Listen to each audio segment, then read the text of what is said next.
Nick Gallo, OKCThunder.com.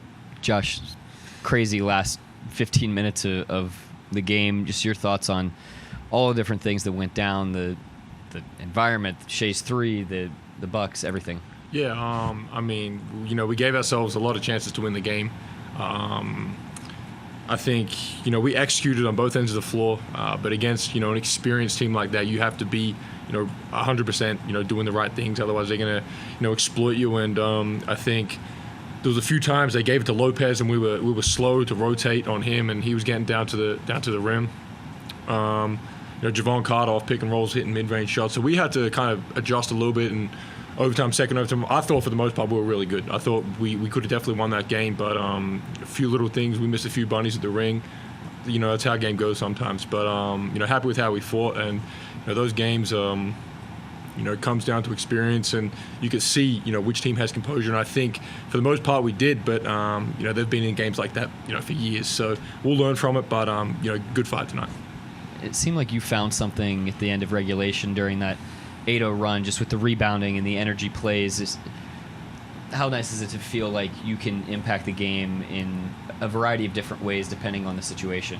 Yeah, it feels good. Obviously, struggling in the first half, missing stuff, probably slowing defensive assignments. But second half, I was just trying to, impact the game, in a different way. And shots weren't dropping for me, so I thought, what else can I do? So I started crashing the boards. Some of them fell into my lap, but a lot of it was just trying to get extra possessions, trying to, provide energy for our guys, and just finding other ways to make an impact. Jerry Ramsey, the franchise. A couple of sensational dimes. One earlier in the game, wherever you drop something to J-Dub. That's just setting up your defender. What did you see there? And of course, that baseline to Lou to tie the game. Just kind of, will you tell? Does that practice? Is that what do you see on the court? What do you see that we don't? I mean, the one to Dub, I kind of saw him running in transition. I think it was Carter who kind of stopped running with him, and I just turned for a second and then hit Dub. But the one to Lou, those passes, they look, harder than they actually are. I kind of just throw a bounce pass, it's in a tight space. But, we did it all last year. But teams are starting to scout it, so we don't get it as much anymore. But late game situation, no one was probably thinking I was going to try to throw that. But, trusted Lou. He cut hard, and I just put it in the right spot for him.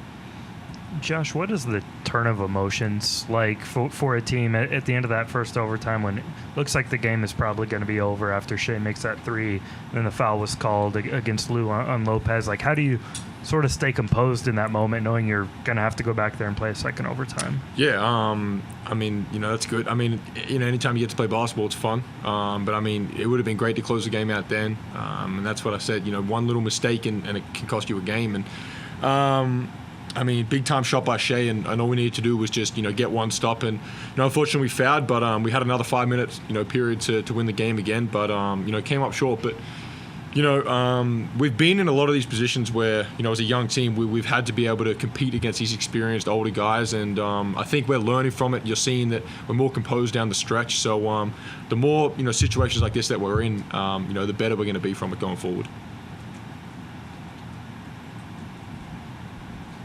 Derek Parker, Inside the Thunder. It looked like your teammates really trusted you in overtime whenever you had the mismatch. Can you just kind of speak to that?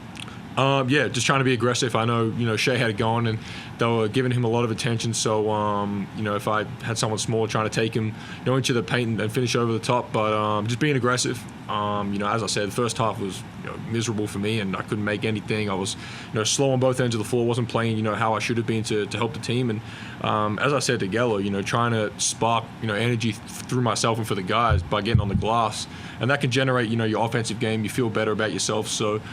I felt good, in the two overtimes, trying to just, attack when the advantages were there, but at the same time, play within the team and, try to get other guys involved as well.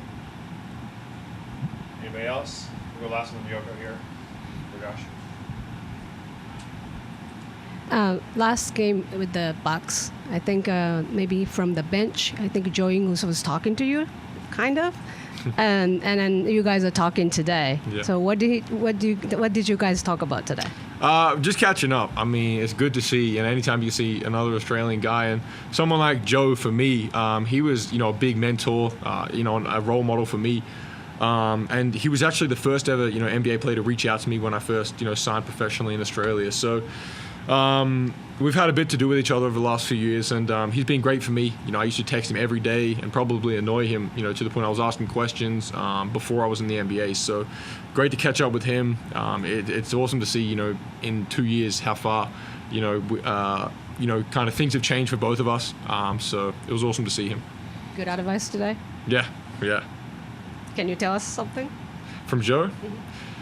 I mean, a lot of it's Australian secrets. I can't be giving it away, but no, it was good to see him. Thanks, Josh. Thanks, guys.